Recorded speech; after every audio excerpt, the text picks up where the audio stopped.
Shenoy is a practicing obstetrician and a gynecologist and a medical legal consultant. Sir is currently an honorary assistant professor of obstetrics and gynecology at the KG Somaiya Hospital and Medical College, Mumbai. Dr. Shenoy was the president of the College of Physicians and Surgeons of Bombay and has over 14 original research papers to his credit. Sir has been awarded a number of prizes by the legal fraternity. Prominent among them are the prestigious Bar Council Silver Jubilee Prize and Sir Chimanlal Setalwad Golden Jubilee Prize, awarded by the Bar Council of Maharashtra and Goa. Dr. Shenoy has authored 3 books on medical negligence. A prolific writer on medical law, writings by Shenoy sir have been quoted verbatim along with his name by the Chief Justice of India, Justice Lahoti, in his judgment. I request my colleague to present sir with a token of our appreciation.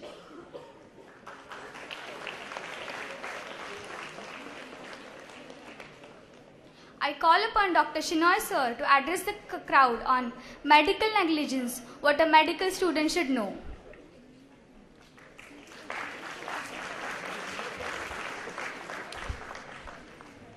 Thank you, ladies and gentlemen. I don't have any slides, no transparencies, I just speak. I want the full lights on. Everything on. Everything on, please. Make it bright. That's right. That makes me comfortable.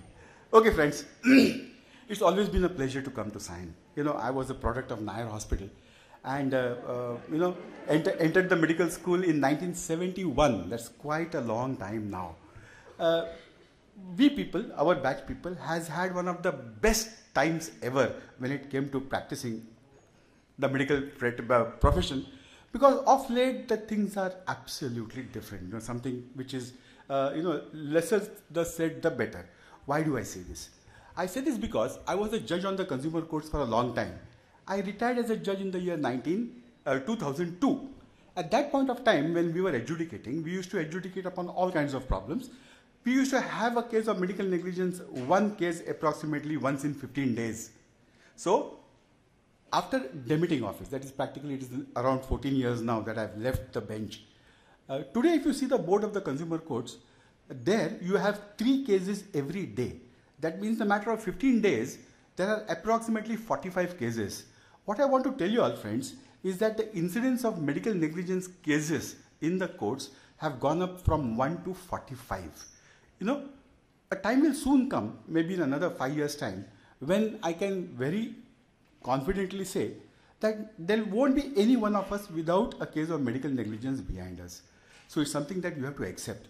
Today, if at all there's a case of medical negligence, you are a little concerned. You don't want others to know. But maybe in another 10 years from now, you know, at cocktail parties, the discussion will be, one will say, I've got 3 against me, and the other one will say, I've got 7 against me. And you know, the thing is, the number of cases against you, the more the cases, it will be believed that the kind of practice you have is fantastic. More the practice, more the cases. That is the way it's going to be. And correctly, it is going to be like that. So medical negligence problems are bound to come and you've got to accept it, and you still have to practice because it's going to be a part of your practice. Now, I'm addressing the students, remember, because this title itself says so.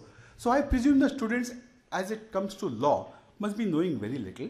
So I'll give you a small background about the law first before I go into the topic that I'm going to address you on. See, basically law is of 2 types. The first type is known as something known as a statutory law. What do you mean by a statutory law? Statutory law is the law that the parliamentarians at the center, or maybe the people sitting in the assembly at the state level, they enact. For example, the Maharashtra Medical Council Act is a statutory law. It has been made by the assembly. And the Consumer Protection Act is a central law which has been made by the parliament. So this is a statutory law. As against statutory law, there's another kind of a law. The second kind of a law is known as a judge-made law. Judges also make laws. You know, a judge of the superior court, when he lays down a particular decision on a particular point of law, that has the force of law which becomes enforceable to all courts inferior in hierarchy. Well, difficult to understand, so I'll explain. Whether we doctors come within the ambit of the Consumer Protection Act or not was a grey area. Some courts believed we came, some courts believed we did not come. This matter finally went to the Supreme Court, and the Supreme Court is the apex court as far as we are concerned, and the Supreme Court laid down the law and said, we doctors very much come within the ambit of the Consumer Protection Act, where most of the medico-legal negligence matters are adjudicated. Therefore, this becomes a judge-made law which is settled on that particular point, and all the courts inferior in hierarchy to the Supreme Court, that means practically every court in India, is bound to follow that law. Now, I am supposed to address you all on the law of medical negligence. Medical negligence, therefore, is what kind of a law? Is it a statutory law or is it a judge-made law? And sadly I say that the law of medical negligence is a judge-made law. It is the judges who tell us what is negligence and what is not negligence, and that is where the problem comes in. See, I've been practicing obstetrics for the past 40 years now. Many a times I myself do not understand why a particular thing happens. I just can't understand, can't fathom. And just imagine the prosecution is going to talk about the case for half an hour. The defense advocate is going to speak about the case for another half an hour. And the judge, who is absolutely a person who does not understand anything about the law, he is going to tell us what is correct and what is not correct. That is where the problem is. And it is because of this, many a times, there are some very bad judgments given which somehow stick and they become a thorn in our flesh when it comes to practicing medicine. Okay, with that small introduction, I'll give you another small introduction. We are taken to the courts for a wrong that we do, something wrong. So what are the different kinds of wrongs that are possible? The first kind of a wrong that the courts look into is something known as a legal wrong. Okay? The second kind of a wrong that is very much possible is known as an ethical wrong. And the third kind of a wrong is known as a moral wrong. Now, legal wrongs basically are adjudicated or decided in the courts of law. Ethical wrongs are decided where? In the medical councils. Remember, there is something known as a medical council with whom you have got to register yourself before you practice medicine, start practicing medicine. And this happens the moment you start internship. When you start internship, there is something known as provisional registration that you've got to take from the medical council. And therefore, if at all there's an ethical wrong, then the medical council will adjudicate it. And the third wrong is a moral wrong. Moral wrongs, if at all there are any, these moral wrongs are adjudicated in the temples or churches or in the gurudwaras or all those things. It is the priest who tells you this is the punishment that I am giving you for something which is morally wrong that you have done. With this, let's come to the topic. Now, I've told you roughly what the thing is. Now, the law of medical negligence, I told you, is a judge-made law. It is the judges who tell us. Therefore, what do you mean by negligence? Negligence is very simple. It can be either an act or it can be an omission. Act means you have done something which a reasonable, prudent doctor would never do. Like, for example, you have operated and you've kept a mop inside the patient and you've closed the patient. Subsequently, the second surgeon removes the mop. Now, leaving a mop inside a patient is something which any reasonable, prudent doctor would never do, and you have done it. It is an act of commission.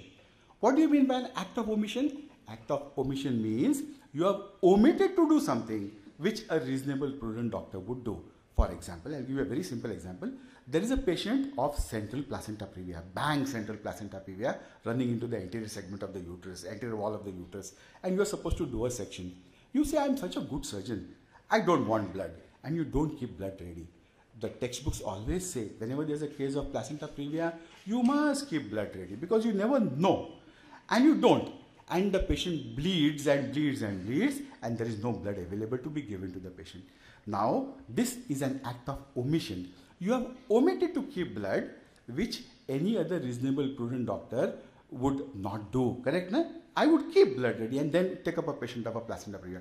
This is known as an act of omission. So, if at all you do something which is an act of commission or an act of omission, acts which some reasonable doctor would do, acts some reasonable doctor would not do, then in the eyes of law, you have been negligent. That is what it is. Now see, things are not all that easy. If at all it's a mop or it's a blood or it's a preoperative assessment of the patient not done, it is very simple. Anybody can say it is an act of omission or an act of commission. But there are certain other things which the courts lay down, which are very important and which must be known to us. And that is for the first time the court gives its mind on a particular proposition which sometimes we feel is absolutely against the teachings of what our textbooks tell us, right? I'll give you a very simple example. A very nice example I'll give you. See, once upon a time what used to happen was every Tom, Dick and Harry in the profession, whether it is an Ayurvedic doctor or a homeopathic doctor or an allopathic doctor or a Unani doctor, used to write allopathic medicines. You know, the court came out with a law on this. And that law is based on a very beautiful decision that took place. So whenever there's a decision given, a law settled, there always is a case, and based on that case, the court comes out with a particular decision.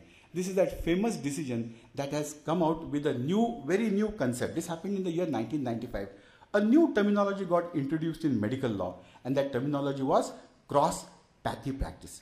Now, what do you mean by cross-pathy practice? The law says there are 4 established schools of medicines only, and the 4 established schools of medicines are allopathy, homeopathy, Ayurveda, and Unani. And the law says that if at all you are a graduate of one particular school, you must restrict your practice only to that school, and you should not jump schools. That is what the law says. And in this famous case, what actually happened was, there was one patient who was running temperature. When the patient was running temperature, he went to his doctor, and his doctor was one Dr. Ashwin Patel, who was a homeopath. Dr. Ashwin Patel investigated him and came to the conclusion that he was running viral fever, and so he gave Ashwin Patel ciprofloxacin along with paracetamol. Within a day or two, the fever subsided, but on day 3, the fever started coming up again. The moment this happened, Dr. Ashwin Patel rightly referred him to one of the tertiary care centers. The patient got admitted to the tertiary care center, and finally the patient expired in the tertiary care center. Once the patient expired, the widow was very angry. The widow said, well, you are a homeopath, and what you have done is you have prescribed allopathic medicine, so you have done something which is wrong, and the widow filed a case against Dr. Ashwin Patel. The matter was heard by the National Commission because it went directly to Delhi. What National Commission did was, it referred the entire file to All India Institute of Medical Sciences, and the AIMS, All India Institute of Medical Science, gave an opinion and said, well, Dr. Ashwin Patel has done nothing wrong. He has practiced the way a reasonable, prudent man would practice. He has got the patient investigated, and the medicines that he has given is perfect. Based on the AIMS report, what National Commission did is, National Commission dismissed the complaint. The moment the National Commission dismissed the complaint, the widow was very angry. The widow said, no, injustice has been done to me, and she went into appeal to the Supreme Court, and the Supreme Court for the first time changed the National Commission judgment and came out with this particular law. The National Commission, the Supreme Court said, well, if at all you are a graduate from one particular school of medicine, you must restrict your practice only to that school, and you must not jump specialties. Why am I telling this? I am telling you this is because many times we are allopaths, right? We are from the allopathic school of medicine. You should restrict your practice only to your school of medicine, and you must not jump schools. You must not prescribe Ayurvedic medicines, you should not prescribe homeopathic medicines, or you should not prescribe Unani medicines. So restrict yourself only to this particular school that you are trained in. Remember, ladies and gentlemen, apart from these 4 schools, are there any other schools of medicine? The answer is, there is no other school of medicine apart from these 4. Whatever you hear, acupuncture, acupressure, there is something known as magnetotherapy, there is something known as aromatherapy, there is something known as electrotherapy, there is something known as yoga. Are these schools of medicines? Answer is no, they are not schools of medicines. Best you can call them as sciences, paramedical sciences, but they definitely are not schools of medicines. Amongst these paramedical schools or paramedical sciences, who is the luckiest amongst all these paramedical sciences? The person who gives acupressure is the luckiest. You know why? Because most of them give pressure at such unwanted places, only they get relief. Nobody else gets relief. So that is what I have always been saying. So you have to restrict yourself only to the school that you have been trained in. Jumping schools will amount to negligence in the eyes of law and will be actionable in the sense that you may have to pay compensation. I'll give you another law that the Supreme Court has laid down, which is totally against our teachings. And what is that? That is with respect to confidentiality. Remember, we have always been taught in forensic medicine that whatever we come to know with respect to a patient whilst we are treating a patient should be kept confidential, and this information should never be given to somebody else. Remember, the forensic textbooks go to the extent of saying that if at all this particular information has got to be given, it can be only given in the court of law, and that too, it has got to be given under protest. That's what the books say. Now I will give you a hypothetical situation. I am telling you how there is a change in law and how the Supreme Court starts thinking, and they keep on changing their thoughts with respect to the environment and the time. Now see, I'll give you a hypothetical situation. You are a family physician. Well, the entire family comes to you. The husband is not keeping well. And the husband comes to you, you get the husband investigated, and you find out that the husband is HIV positive. The moment you understand that the husband is HIV positive, the tendency is that you will counsel him. You will tell him, now there is a possibility that you will infect your wife, so you've got to be careful. Now you've got to use condoms, you cannot have open sex, all these things you will tell. The moment this happens, the husband goes home, husband understands, and all of a sudden the husband starts using a condom whenever he has sex with his wife. You know, wives are very intelligent, remember. All of us feel that, well, they don't understand, but they're very intelligent. The moment the wife sees that her husband, a person who never liked condoms, has suddenly started using condoms, she starts thinking that there's something wrong. And the only person that she comes is to her family physician. She comes to her GP and she asks the family physician, is my husband having a problem? Because a person who never liked condoms has suddenly started using condoms. What is wrong with him? Tell me. Now there are only two options available to the family physician, correct? One option is he tells her that your husband is HIV positive. The second option that is available to him is he says, you bring your husband to me. If your husband gives me consent, then I will tell you exactly what has happened to your husband. Which of the two options is correct? The second one. That is what most of the people say. But the second option is not correct. It is the first option that is correct. That is, the husband can tell the wife when she comes to him saying that, well, your husband is HIV positive. This is the change in the law that has come in, because I told you the law of medical negligence is a judge-made law, and it is the judges who tell us what is negligence and what is not negligence, and what is the practice that you are supposed to adopt when you are practicing medicine. Now, how has this law changed is something that you must understand. And this is that famous Yeptomi case. Now, here what happened, I tell you. There was a person who was suffering from aortic aneurysm and he had to be operated. He had a very close friend by the name of Dr. Yeptomi. This happened in Nagaland. So from Nagaland, both Dr. Yeptomi and the patient suffering from aortic aneurysm came to Madras and entered Apollo Hospital where he was supposed to be operated. Well, blood was required. Aortic aneurysm is a big surgery. So what happened is Dr. Yeptomi said, you are my friend, I donate one bottle. And Yeptomi donated one bottle. And when they investigated that blood, they identified that Yeptomi was HIV positive. The moment Yeptomi was HIV positive, what they did, they discarded that blood sample. The surgery went off very well. Both of them went back to Nagaland. Now in Nagaland, what happened? At that point of time, this Dr. Yeptomi got engaged to a very beautiful girl by the name of Miss Akali.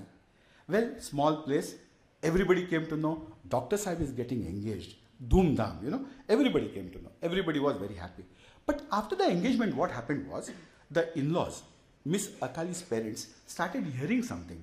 And that hearing was their would-be son-in-law is HIV positive.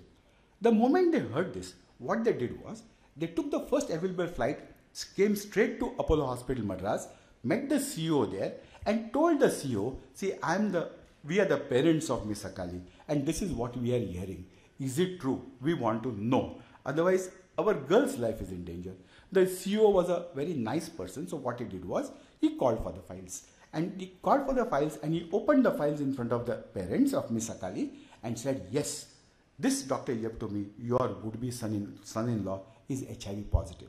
The moment this kind of an information was made available to Yeptomi's parent, to Akali's parents, they took the next flight back to Nagaland and the first thing that they did was they broke the engagement. And when they broke the engagement, the entire town came to know that this Yeptomi was HIV positive. Sarvaguna Sampanna, you know, HIV positive. So, moment it was HIV positive, what happened?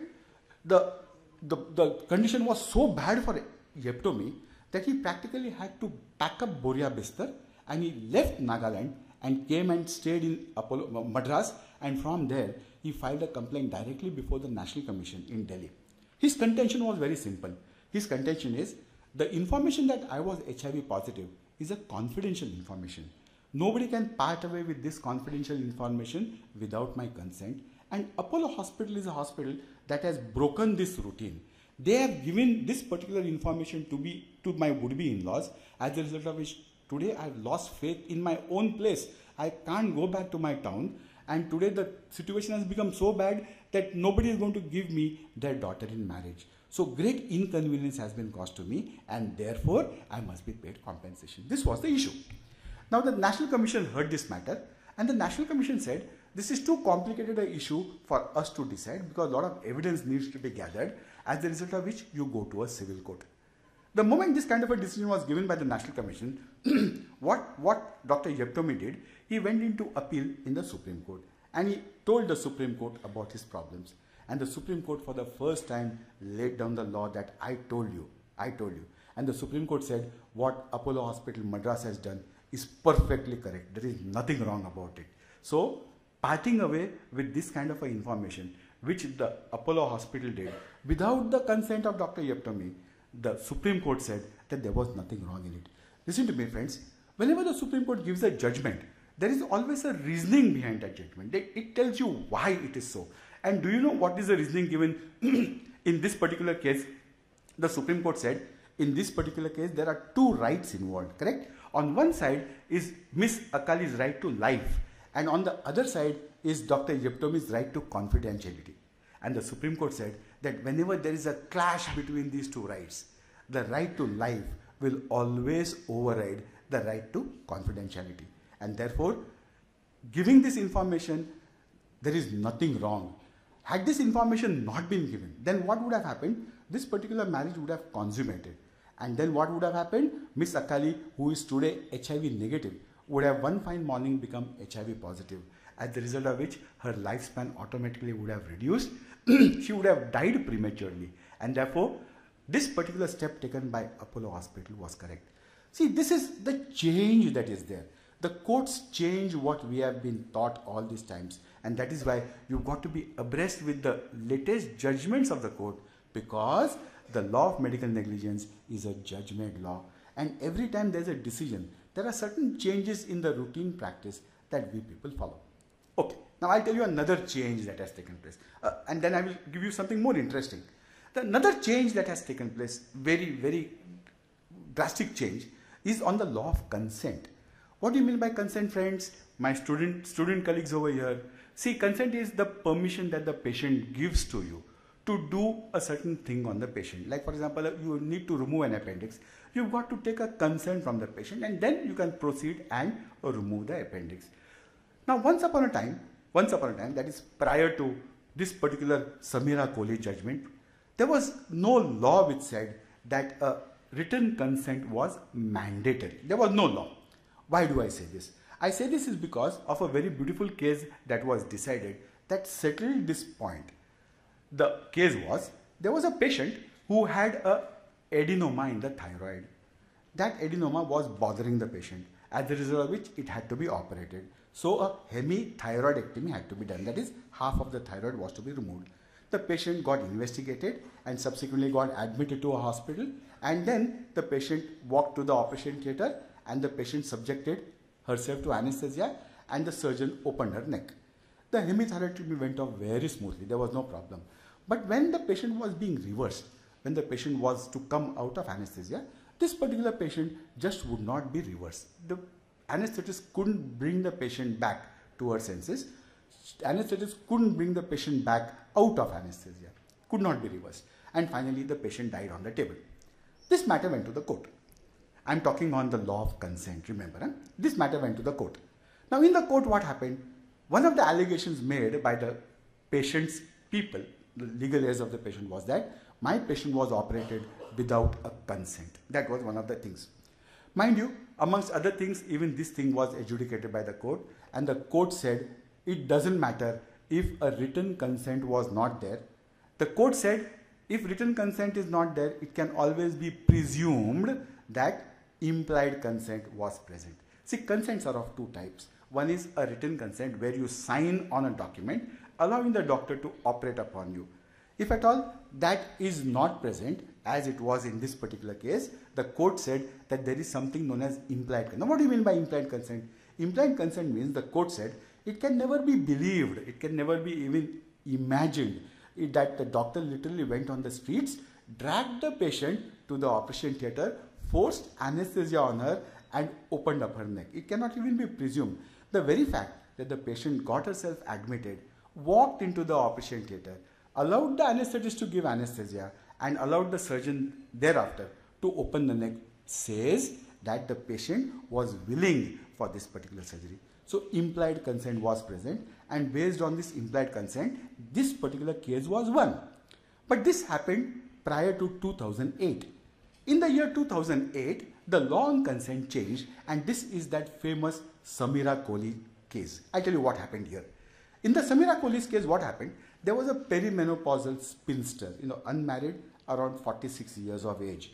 And she was suffering from severe dysmenorrhea and severe menorrhagia during her periods. Well, she went to her gynecologist by the name of Prabha Manchanda. Prabha Manchanda examined her and said, well, you are suffering from something known as adenomyosis. And endometriosis, that's what she said.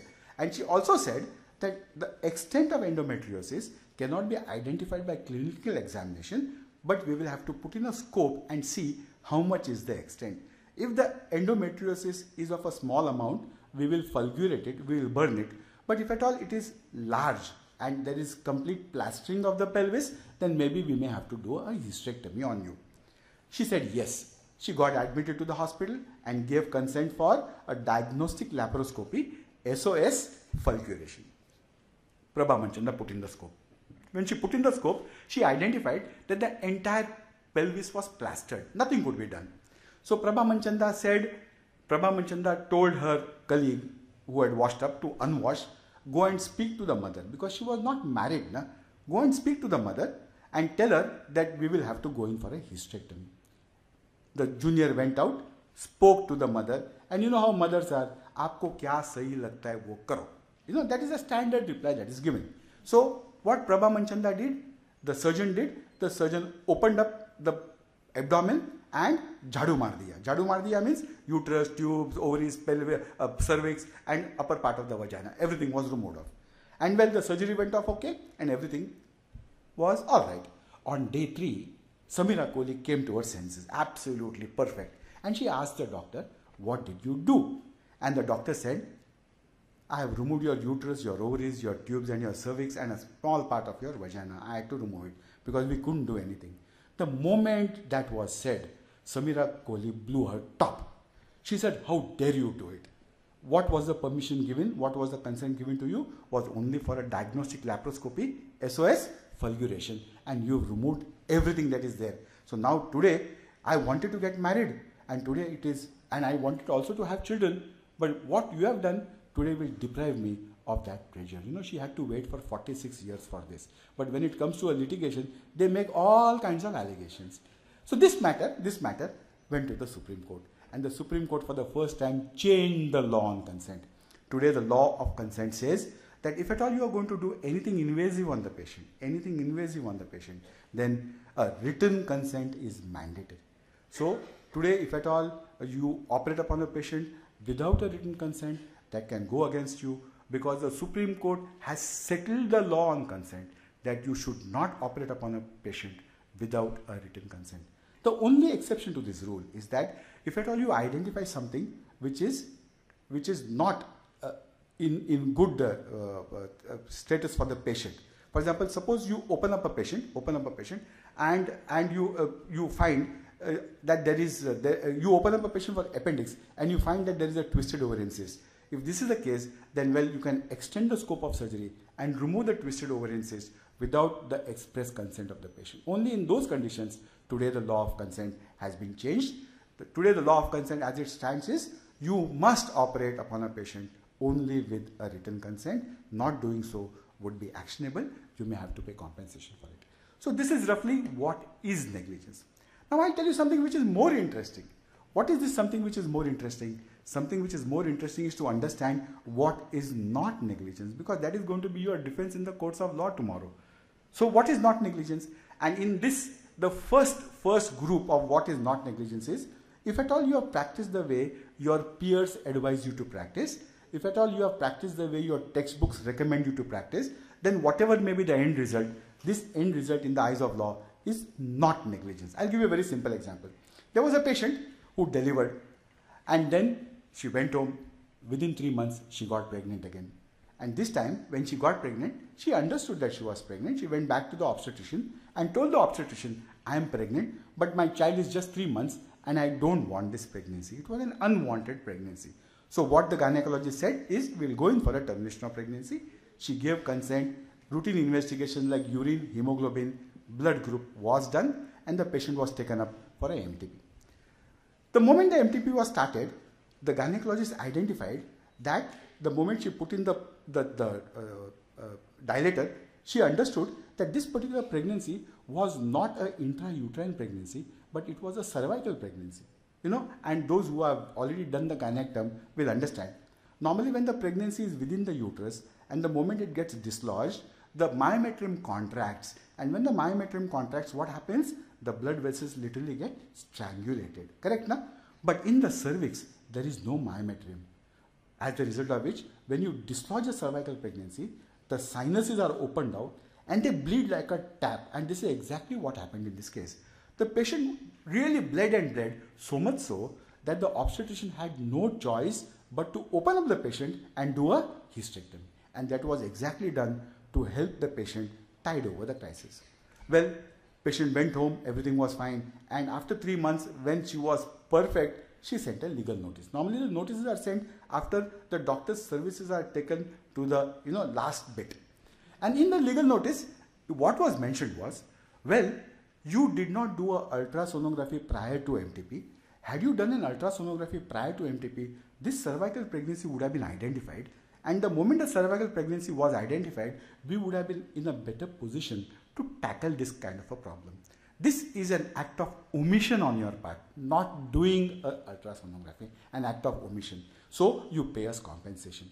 The moment this kind of a prayer was made, the request was made in the notice, the doctor said, 100% I am not going to pay you a single rupee. The moment the doctor said that, what happened was, the case was filed in the court.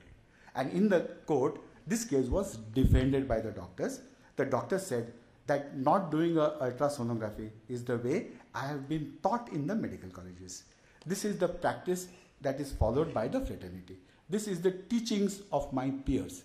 So whenever you have to tell the court that this is the way I have been taught, what is the best way of justifying your statement? What is the best evidence that you can give to the courts? Are the standard textbooks, correct? Na? So what here the doctor did was, she picked up MTP chapters from 3 standard textbooks and placed it on the record of the court and told the court, all these 3 books do not say that doing a routine ultrasonography prior to every MTP is mandatory. So what I have done is, I have followed what my textbooks recommend, what I have learned and what I teach, as the result of which not doing a ultrasonography definitely does not amount to negligence on my part. This the courts accepted, and the court said, yes, what you have done is correct, and not a single rupee was paid as compensation. This case was won by the doctors. So what I am trying to tell you is, if at all you have practiced the way your textbooks recommend you to practice, the way your peers recommend you to practice, and something goes wrong, that something going wrong essentially in the eyes of law does not amount to negligence or deficiencies in the services that you have been rendering. Therefore, how do you tell the court that what you have done is as per the standard teaching protocols? The first way is standard textbooks. I told you just now. If the standard textbook is silent on a particular proposition, then what do? Then you can definitely keep peer-reviewed journals before the courts on that particular proposition. Peer-reviewed journals are also accepted as evidence by the court.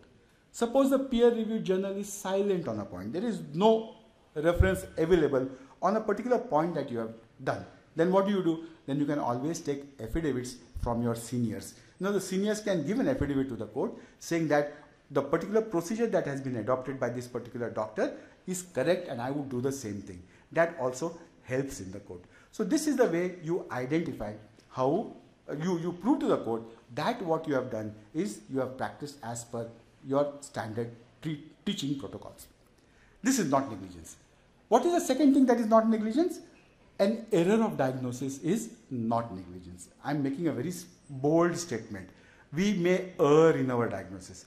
Is an error in diagnosis negligence is the question? And the answer is very settled. The law is very settled. The law says that if at all we doctors err during our treatment, there is an error in diagnosis, there is a mistaken diagnosis.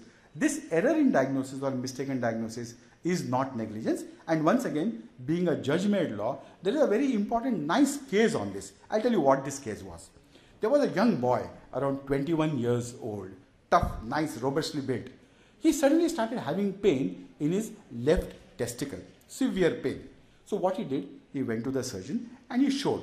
The surgeon said, this appears to be a case of epididymoarthritis, that is infection of the testes. And he said, we need to admit you and we need to give you antibiotics. He said, yes. The person was admitted, antibiotics, anti-inflammatories, metronidazole, everything was given. First 24 hours, the boy had a lot of relief. But during the second day and third day, the pain started increasing. The moment the pain started increasing, this particular boy lost confidence in the doctor and he said, no, I want to go against medical advice. He took discharge and he went to another surgeon and got himself admitted there. The second surgeon examined him and said, this looks to be a case of torsion testis. It is not epididymoarthritis. So what the second surgeon did was he took him on the table, operated upon him and removed off the testis, which was already bad by this time. It was a pakka case of torsion testis. So finally what happened is the boy took discharge and went home, and after he had fully recovered, he filed a case against the first surgeon. He said that, well, you erred in your diagnosis, and as the result of which I have lost one testis now. I am a young man. So now all my problems have started because I am today minus one testis, and therefore you will have to pay me compensation of an amount of rupees 5 lakhs. Now how he valued his family jewels to 5 lakh, I don't know. But that is what he said. That is what he said. Now this particular matter was contested. And the stand taken by the doctor was very simple. Well, he said that an error in diagnosis is not negligence, and there is a small proviso to it, and the proviso is that if at all this error takes place after due application of mind. Now what do you mean by due application of mind? The law says that due application of mind means you've got to take the history of the patient properly, then you've got to examine the patient properly, then you have to undertake necessary investigations if required, and then come to a reasoned conclusion. And whenever you come to a conclusion by adopting these 3 steps, your diagnosis will always fall within the ambit of the differential diagnosis. Now, testis torsion, one of the differential diagnoses is epididymoarthritis. Epididymoarthritis, one of the differential diagnoses is testis, torsion testis. So if at all your diagnosis falls within the ambit of the differential diagnosis, that means that you have definitely applied your mind and come to a conclusion. And when you apply your mind and come to a conclusion, and suppose that conclusion is wrong in the eyes of law, you have done nothing which is incorrect. No compensation will be paid for such errors in diagnosis. But then there has got to be application of mind. Now I'll give you a very simple example, another simple example. It is 3 o'clock in the morning, I'm fast asleep. I get a phone from the patient. The phone call says, I've got a lot of epigastric pain over here. So I say, okay, epigastric pain, it must be acid peptic disorder. And I tell him, you pop in 2 tablets of Digene and come and see me tomorrow. What happens? The patient pops in 2 tablets of Digene, and when the morning comes, the patient is popped. The patient is not there at all. The relatives come and say, the patient is no more. Please give me a death certificate. And I say, well, I don't know what the diagnosis is, as a result of which I cannot give you a death certificate, so do a postmortem. And when the postmortem is done, it is identified that this particular patient has got a massive myocardial infarction. Okay? Now the question is, the person goes to the court. And in the court, I take the defense. I say, error in diagnosis is not negligent diagnosis, as a result of which compensation is not payable. But I told you, there is a small proviso to it. And what is that proviso? Error in diagnosis after due application of mind. Correct? And that's what I said. Now the question is, in this second case, can there be due application of mind? On the telephone, definitely you can take the history. But you cannot examine. You cannot prescribe the necessary investigations. And you come to a conclusion. And when you come to the conclusion, without adopting these 3 steps, in the eyes of law, the due application of mind that is required is absent, as a result of which this particular defense of error in diagnosis will not be available to you. Remember this. So, telephonic messages and telephonic treatments at times are very dangerous. You must be very careful with this, because as long as nothing goes wrong, everything is fine. But if something goes wrong, God help you. And if at all there is something like this, well, bailing you out from the courts becomes very difficult. Now I'll talk about the third defense. What is not negligence? I'm on that topic now. There is something known as professional discretion that we people have. If at all you adopt your professional discretion and come to certain conclusions, and if there is a catastrophe, that catastrophe in the eyes of law is not negligence, because we are exerting the professional discretion that we have. A very nice case I'll give you on this. See, there was a patient who was suffering from malaria, as a result of which what happened? Came to the general practitioner. The general practitioner investigated the patient and gave the patient, prescribed the patient a drug known as Rimodar. Now this Rimodar is a sulfa combination, and when the patient went home and she took 2 tablets of Rimodar, because that is the dose, what happened was the sulfa component in this particular drug reacted, as a result of which the patient had a full-blown picture of reaction to sulfa that is known as Stevens-Johnson syndrome. So Stevens-Johnson syndrome, she came, and both the eyes were involved. She was treated for it, it was identified, but finally the patient lost one eye. This matter went to the court. Now in the court, what happened? The patient said, for malaria there are so many medicines that are available. So many. Why is it that you chose a sulfa combination? You should have given Nivaquin, Camaquin. There are so many things available. This, according to the patient, was negligence on the part of the doctor. And what was the defense that was taken by the doctor? The doctor said that this particular Rimodar sulfa combination is one of the established medicines given for malaria. And I have that professional discretion. It is my discretion to choose which medicine I will give to the patient and which I will not give to the patient. As long as my discretion is correct, whatever may be the side effects of this particular problem, that in the eyes of law should never be treated as negligence. That was the defense that the doctor put in. And that defense was so correct, as a result of which even this case was won and not a single rupee was paid as compensation, in spite of the fact that the patient practically lost one eye. Okay? Now I'll give you another defense. What is not negligence? See, we are professionals, right? We professionals, one of the unique things that we have is that we are not expected in law to give guarantee or warranty with respect to the end results of our services. We are expected to give services, render services, but we are not expected to give guarantee or warranty saying that the end result would be 100% success. No, law does not expect that from us. Now there is a very beautiful law on this. What is that law? I'll tell you. This is that famous Santra case. What happened here was, this Mrs. Santra was a person who was breaking stones on the road. You know that begari, She had 7 children. She said that that was enough. Finally, she decided that was enough. So what she did, she went to the primary health center in Haryana and said, I want to undertake a tube ligation, and the tube ligation was done. When the tube ligation was done, she got a discharge card, and in that discharge card it was written, tube ligation done. Patient went home, and it was roses, roses all the way, because then there was no problem of, getting caught.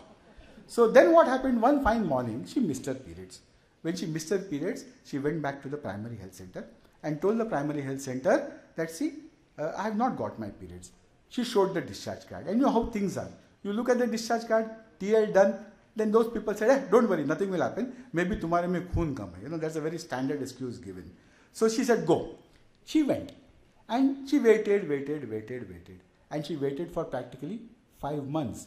And after 5 months, when she was around 22 weeks, she came back to the primary health center. And she said, it is now 5.5 months. I have still not got my periods. By the time the primary health center people examined her, they identified that she was around 22 weeks. At 22 weeks, they could not terminate her. As a result of which, she had to continue this pregnancy till term, and the 8th child was therefore thus born. So when the 8th child was born, the couple filed a case in the court, and they told the court that, well, we are the only 2 people who are earning. We have 7 mouths plus 2, 9 mouths to feed. Today what has happened is, we have got an additional mouth to feed, 10 mouths, as a result of which the morsel of every child has automatically reduced because our earnings have not increased. As a result of which, you pay me compensation to take care of this unwanted child who is now a part of the family. This particular matter went right up to the Supreme Court. And I am on the topic of you are not expected to give guarantee or warranty with respect to the end results of our services. This matter went to the court. Now, you know what the Supreme Court said? The Supreme Court heard this matter. And the Supreme Court said, what has happened is very wrong. The Supreme Court was very much aware of this particular proposition of mine. Guarantee and warranty is not required to be given by a medical practitioner. But still the Supreme Court in this particular case said that this 10th child, the 8th child that has now been born, should be looked after by the state of Haryana and the doctors until the child attained the age of puberty. Something very different, such a judgment was never given. Somebody else, gets a child and the doctor and the state of Haryana had to pay compensation for this particular child.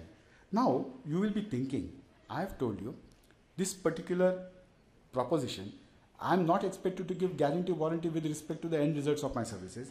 And you people also know that there is not a single method of tube ligation which is 100% pregnancy proof, correct? Na? Every method of tube ligation has its own failure risk. And therefore, when there is not a single method of family planning which is 100% pregnancy proof, why did the Supreme Court give this kind of a decision is something that you must be thinking. And the answer is very simple. In this case, what had happened was, the left tube was ligated, but the right tube could not be ligated because of lots of adhesions that were present. As a result of which, the right tube was left unligated. And what happened in the discharge card, what was mentioned was tube ligation done. This particular fact that the right tube was not ligated was not mentioned in the discharge card. The Supreme Court said that if at all this particular problem had taken place, then what should have been done was, you should have mentioned in the discharge card, left tube ligated successfully, right tube could not be ligated because of the adhesions. As a result of which, and subsequent to that, you should have advised her some alternative method of family planning. This the doctors did not do. And this, in the eyes of law, in the eyes of the Supreme Court judges, amounted to deficiencies, as a result of which this kind of an order was passed. The order was, this 8th child should be looked after until the child attains the age of puberty by the doctors and by the state of Haryana. It's a very dangerous judgment because, failure in tube ligations can take place at the hands of every obstetrician. And if at all he says it has not happened, that means he has not done tube ligations at all. That is the way I look at it. Now see, to prevent this from happening to you, what is it that I have always recommended? I have always told my juniors in Somaya Medical College or doctors who always speak to me, I have told them that there are certain things you must mention in the indoor case papers and in the discharge card to prevent such a problem from happening to you. What are these certain things? The first thing that you have to mention is, you got to say fallopian tube identified by tracing it up to its fimbria. The moment this is mentioned in the discharge card, what you can tell the court tomorrow is, what I have ligated is the tube and nothing but the tube. The second thing that you must mention is, you must always say failure risk explained to the patient. This must come in the discharge card. The third thing that you must mention in the discharge card, which is very important, and that is, if at all the patient misses her periods, she has to immediately report to you. These three things, if at all you mention in the discharge card and in the indoor case papers, if at all there is a spontaneous recanalization of the tubes, if the tubes join all by themselves, and suppose the patient does become subsequently pregnant, your advocate will have enough ammunition to defend you in the court of law. Otherwise, there's going to be a lot of problems. Like, 3 children will come and pull your apron and say, Papa, give me money. I've got to be maintained, and it is your job to now maintain me because I am that unwanted child that has happened because of the tube ligation that you have done. So you've got to be very careful. It really does not work that time. And the last defense, and then I will stop because I know you people are also tired. The last defense is that, anything that we do, the treatment that we give to our patients, all these treatments have their own inherent risk problems. There are inherent risks. There are known accepted complications. If at all one of these inherent risk factors becomes manifest, or if at all one of the known complications, well-documented complications become manifest, in the eyes of law, does that mean that there is negligence is the question. Are you understanding what I am saying? Answer is 100% it is not negligence, but your case needs to be argued properly. I'll give you a very simple example. See, what happens is, It has been mentioned in the textbooks, and this is a very common teaching in all medical colleges, that primey with breech and a reasonably sized baby, if possible, try to avoid a vaginal delivery and go in for a section. Around 3.5 kg baby, primey, it becomes a very dangerous proposition. Because of what? Because the aftercoming head can always get stuck, as a result of which you may either have a dead baby, or if you get the baby out after some time, there might be cerebral palsy in the baby. And it's always better to have a dead baby than a baby with a cerebral palsy. Remember, heroic resuscitation of babies sometimes is dangerous, because what happens is, if at all the baby dies, people forget about it. But if at all there's a baby with a cerebral palsy, every morning the parents get up, they look at this baby and they will curse you day and night.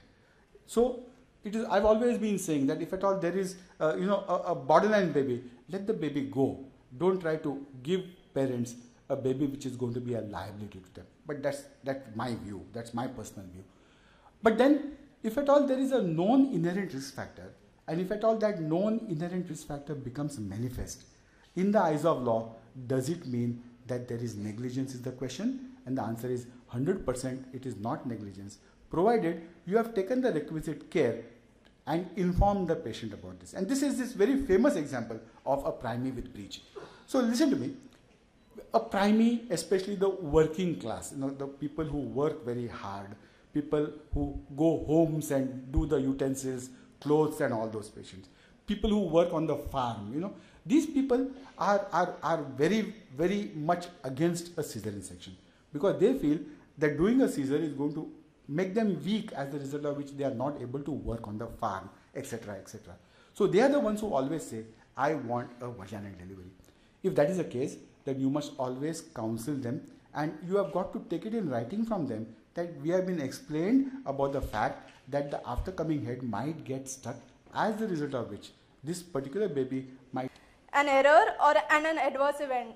Are these three terms defined in law? And please could you give us examples of three clinical situations? See, negligence is, I've told you what it is. It can be an act of commission, act of omission. You have done something which a reasonable doctor wouldn't do, or you have omitted to do something which a reasonable doctor would do. That is negligence. An act of error of diagnosis. Not specifically diagnosis, any error where the doctor cannot be blamed. Correct. So if at all there is an error in diagnosis, you got to prove the court only one thing, and that is you have applied your mind and you have come to the diagnosis, or you have applied your mind and you have done what you have done. So if at all it is a reasonable thing that you have done after due application of mind, the law will always excuse you for it. The law will not hold you guilty for it.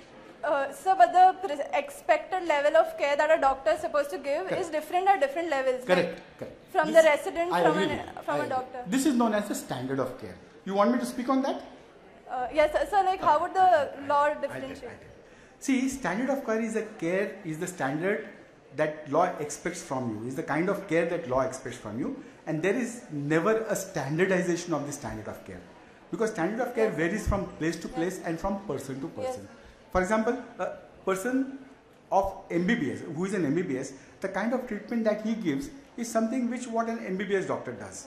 A person who is an MD, the kind of standard that he will exhibit will be much more than that.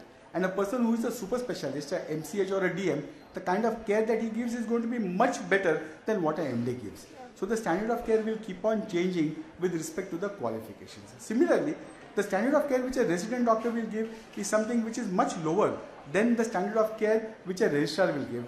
The standard of care that the lecturer will give will be much better than what the registrar can give. So once again, the standard of care will keep on changing with respect to your expertise and your years of practice.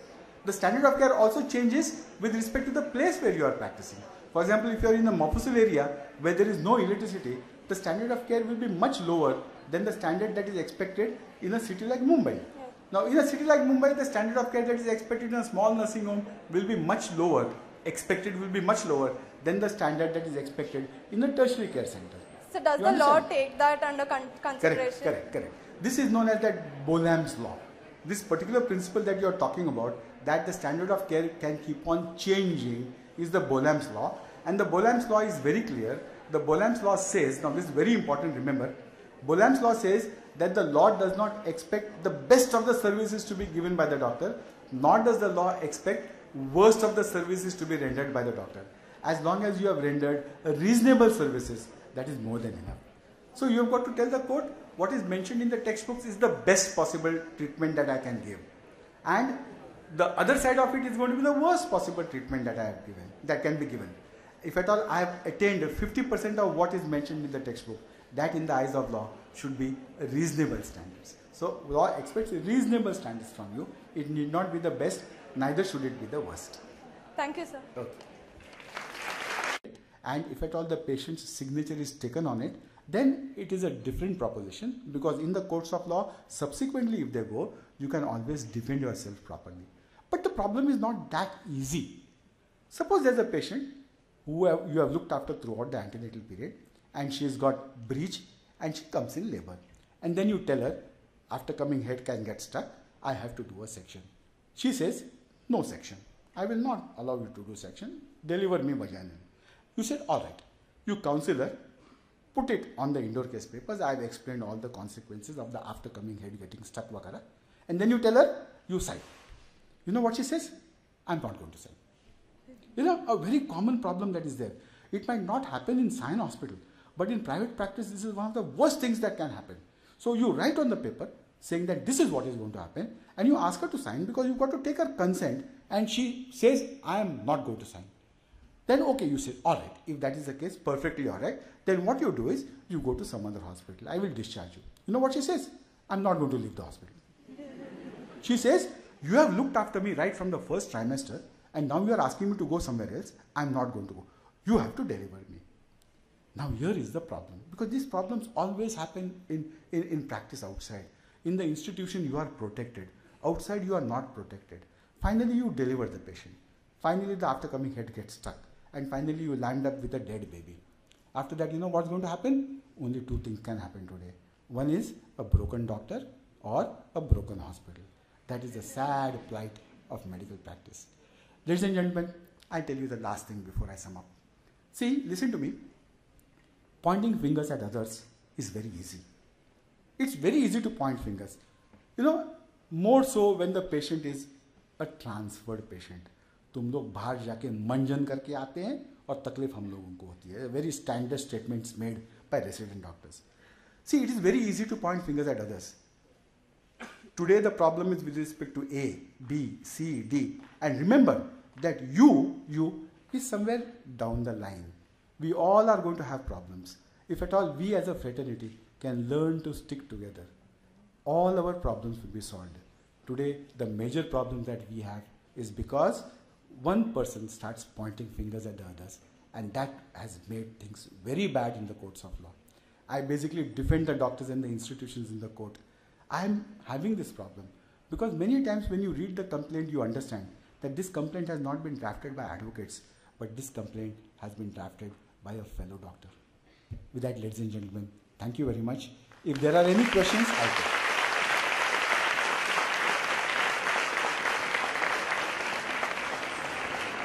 Thank you.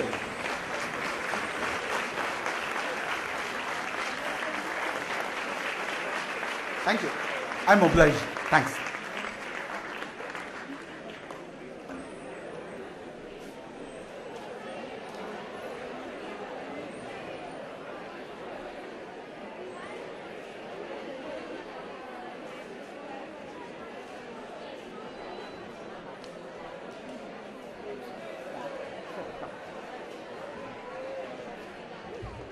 Thank you so much, sir.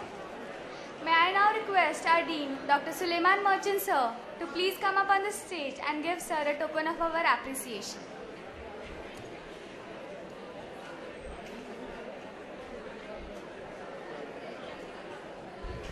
Has everybody been attentive here? Thank you for the wonderful lecture. If you are not attentive, then you'll get many papa, wiki donors, right? And another important message. Before all the things were important, but one more important thing we learned beside papa was value your family jewels a little more.